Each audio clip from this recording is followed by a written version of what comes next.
பாவரிசை டைரக்டரில் பாலு மகேந்திராவோட மலையாளத்தில் ஒர்க் பண்ணியிருக்கீங்க. ஓலங்கள். ஆமாம் ஆமாம் ஆமாம் ஆமாம். தமிழில் பாரதி ராஜா பாலச்சந்தர் 2 பேரோடும் பணியாற்றலை. இல்லை, பாரதி ராஜா சாருக்கு வந்து பாரதி ராஜா சார் ஒரு 2 படம் நம்ம ஒர்க் பண்ணுவோம் அப்படின்னு நான் உன்னை கூப்பிடுவேன் அப்படின்னு சொல்லுவாங்களே தவிர கூப்பிட மாட்டார், எனக்கு தெரியும். ஆனால் அது நான் அவர்கிட்டயே சொல்லியிருக்கேன். நீங்கள் வந்து 2 படம் என்ன கூப்பிட்டு நீங்கள் என்ன வேண்டான்னு சொல்லிட்டீங்க, அதனால் இனிமேல் கூப்பிட்டாலும் நான் வரமாட்டேன் அப்படின்னு அதெல்லாம் சொல்லிடுவேன். அவர் பாலச்சந்தர் சார் கூட எனக்கு ஒர்க் பண்ண முடியல. ஒரு படம் பண்ண வேண்டியது, படம் பேர் நான் சொல்ல விரும்பலை.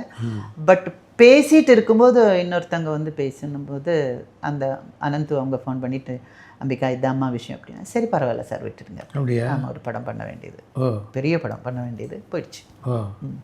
அது மாதிரி நிறைய படங்கள் மிஸ் ஆயிருக்கு. நான் பண்ண வேண்டிய படங்கள் சில ஹீரோயின்ஸ் பண்ணியிருக்காங்க, அவங்க பண்ண வேண்டிய படங்கள் நான் பண்ணியிருப்பேன். ஸோ அதனால் நடந்து முடிஞ்ச விஷயத்தை பற்றி இட் இஸ் ஓகே. பட் இப்போதை பொறுத்த வரைக்கும் I would like to be in the field, அவ்வளோதான்.